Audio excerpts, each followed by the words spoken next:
Goeiemôre, dit is donderdagoggend, die 16de Mei 2024 en ek groet julle oude gewoonte hier vanaf die walle van die Groot Rivier. Ek wil elkeen van julle herinner daaraan dat ek vanaand in die Bosberaad gaan praat met 'n lid wat tans in Oekraïne is, woon en werk. En hy is so ongeveer 30 kilometer vanaf die Russiese grens, naby die stad Sumy, in die Sumy-streek, dis natuurlik daar in Kharkov se rigting, in die noorde van Oekraïne, waar die jongste aanvalle dan ook plaasvind en besig is om plaas te vind. En dan het die generaal Budanov, wat die streek onder sy beheer het, aangekondig dat die Russe waarskynlik binne enkele dae vir Sumy gaan begin aanval. So ons gaan vanaand lekker gesels daaroor en ons gaan met hierdie lid gesels, wie se naam ons nie gaan noem nie en ook nie sy van nie en ek gaan nie gesê gesig wys nie. Gaan ons mee gesels lekker. Ons gaan na 'n paar foto's kyk wat hy deurgestuur het, onder andere hoe lyk die begraafplase met die duisende nuwe grafte wat sedert die begin van die oorlog daar gekom het, daar verskyn het, en hoe hulle nou voorberei om nuwe loopgrawe te bou, want ek het net gister vir julle vertel, of eergister, dat die geld wat moes gegaan het vir die oorwoe verdedigingsstellings dan nie op die grond uitgekom het nie, dat die geld weg is en dat die hele Oekraïne eintlik tot sy einde kan kom as Oekraïne as gevolg van daardie korrupsie en die wanaanwending van die finansiering.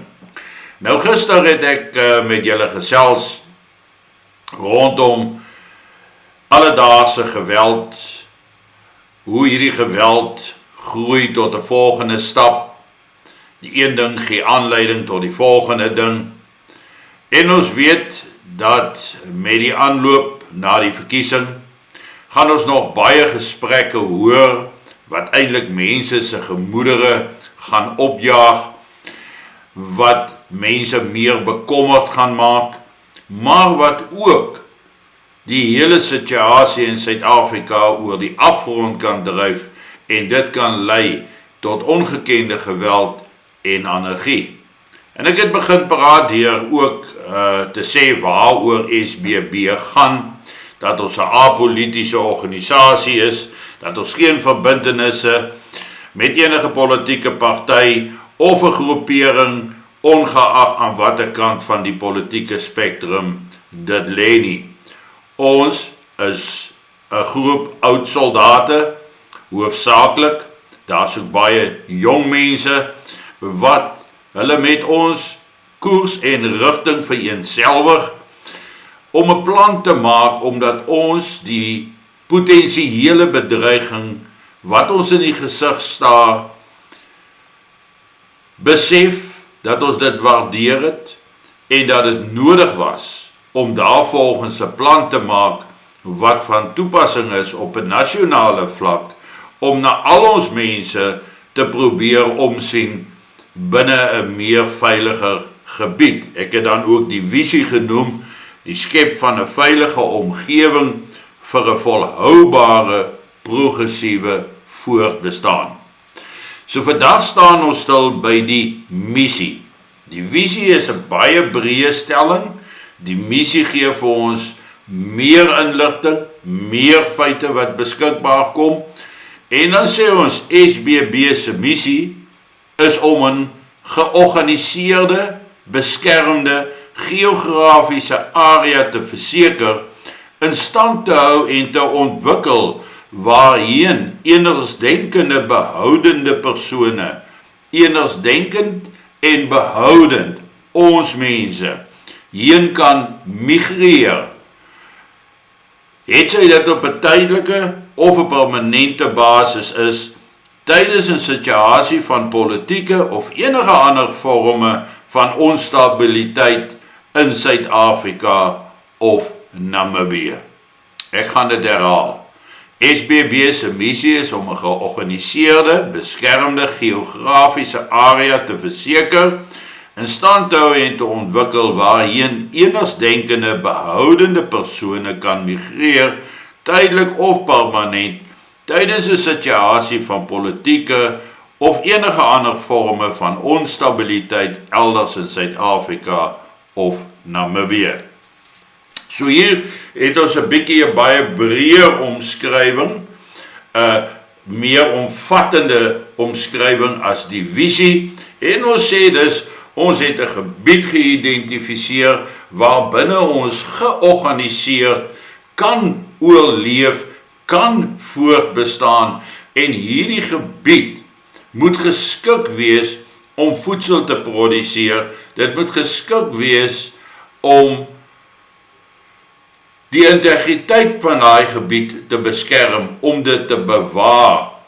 En dis 'n area waarheen mense kan pad gee indien daar 'n vorm van politieke onstabiliteit kom, geweld, anargie, waarheen mense kan kom met die hoop en die geloof dat ons in staat sal wees om die gebied veilig te hê. Maar daarom is dit juist so belangrik om betrokke te raak by SBB, want as ons hierdie hele gebied moet domineer, wet en orde herstel, voedselproduksie aan die gang hou, met ander woorde, die boere in die omgewing, in die streek, in die gebied, moet kan aanhou met boer en voedsel produseer in die proses, sodat ons die mense wat hierheen skuif, het sy dit dan tydelik of permanent van aard is, soos wat die situasie dan dalk verbeter later,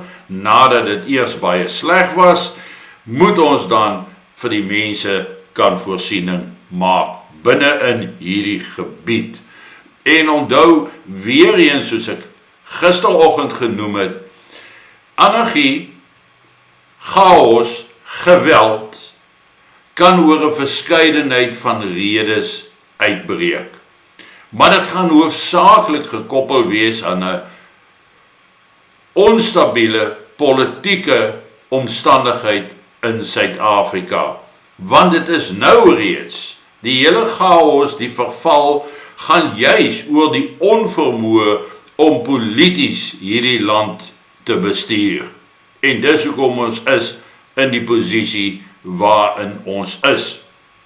Dan gaan ek ook stilstaan by die doel van SBB. Ons het nou eers gekry die visie, en toe het ons nou gekyk na die missie, en nou kyk ons na die doel. Die doel is om die vermoë te ontwikkel, om die integriteit van die veilige gebied te kan handhaaf tydens politieke onstabiliteit, geweld of anargie, deur effektiewe beskermingsvermoë daar te stel vir eenigsdenkende en behoudende mense deur publieke deelname volgens militêre riglyne, dissipline en bevelstrukture. En hier sê ons eintlik alles. Die geïdentifiseerde gebied se integriteit moet beskerm kan word. Ons dryf dit langs militêre riglyne, militêre tipe dissipline, dit wat aan ons bekend is, dit wat ons weet wat werk, en soos ons elders in die wêreld gesien het, waar mense hulle self suksesvol kon beskerm, suksesvol kon oorleef, was dit altyd gebaseer op militêre strukture, riglyne, dissipline en 'n duidelike bevelskanaal, sodat daar nie onduidelikheid bestaan oor wie sê wat nie. Want dit is belangrik dat ons dieselfde taal in hierdie proses praat. Ek herhaal die woorde, eenigsdenkende, behoudende mense. Dis mense soos ek, mense wat hulle identifiseer met 'n behoefte daaraan om 'n toekoms vir ons kinders en ons kleinkinders uit chaos uit te kan skep. Maar om dit te kan doen, moet ons eers oorleef. Dan kan ons weer bou. Dan kan ons begin dink aan vorentoe gaan. Dan kan ons begin dink aan weer ontwikkel, weer groei. Terug migreer na waarvandaan jy gekom het, indien dit enigstens moontlik gaan wees, soos wat ons wet en orde sal moet probeer herstel en alles weer in plek plaas in die proses.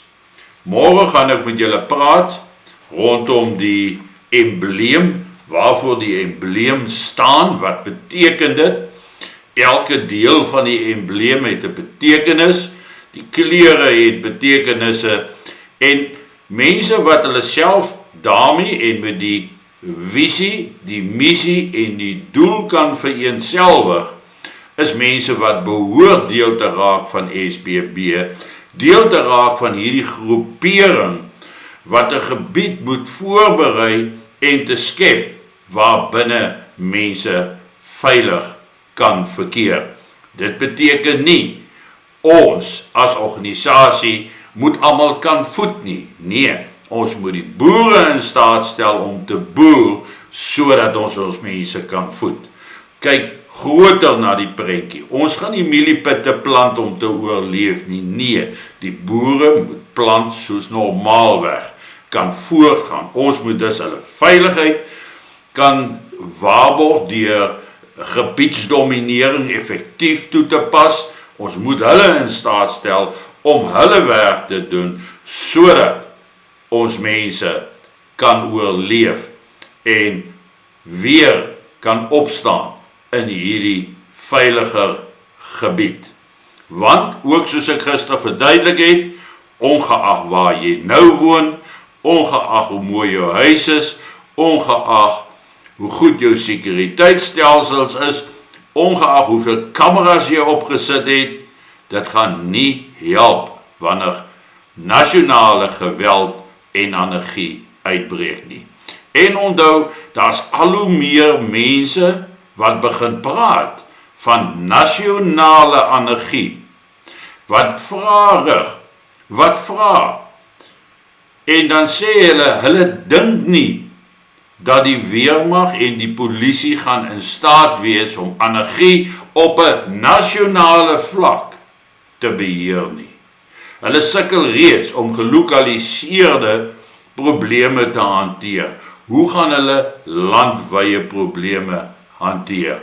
En dis juist dit wat dit so dringend belangrik maak, dat ons deeglik beplan, alle elemente en faktore moet oorweeg met die oog op die beste oorlewingskans wat daar is. Daarna kan daar geherbou word, maar eers moet jy lewe behou, met ander woorde, oorleef. Geniet vanoggend jou kondensmelk koffie, en ek gesels môreoggend, Vrydag, weer met julle, en dan maak ek klaar met hierdie praatjies, as ons die embleem bespreek het, en moenie vergeet om vanaand 7 weer in te skakel nie. Al die aangetekende lede kan met my kommunikeer, hulle is welkom om vrae te stel aan hierdie persoon in Oekraïne, hoe ervaar hulle sekere fasette van die oorlog, en die probleme wat daar ontstaan, en uit die aard van die saak gaan dit oop wees vir almal om te kan sien, maar net lede kan kommunikeer, maar almal sal kan sien. Dit dan vanaand bosberaad om 7 uur skerp op die tyd. Mooi loop, lekker dag.